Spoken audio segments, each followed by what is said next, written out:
எழுந்திட செருக்களம் சிதறிடும் வீரம்.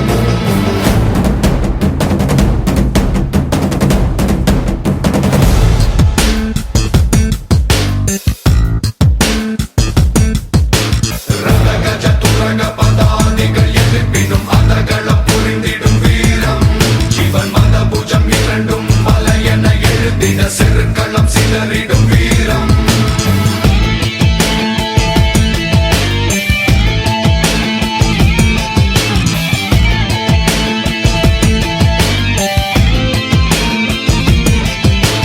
சக மனிதன் ஒரு துயர் என கசிந்ததும் அகம் பதறி எழும் வீரம். புகழ் அளவும் பகை புகழ் இங்கு தவறென காப்பரனாய் நிற்கும் வீரம். தனி அறிமா போல எந்த தருணமும் தாக்கிடும் பெரும் வீரம். ரத கஜ துரக பதாதிகள் எதிர்ப்பினும் அதகளம் புரிந்திடும் வீரம். சிவன் மத பூஜம் இரண்டும் மலை என எழுந்திட செருக்களம் சிதறிடும் வீரம்.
இரண்டும் மலை என எழுந்திட செருக்களம் சிதறிடும் வீரம்.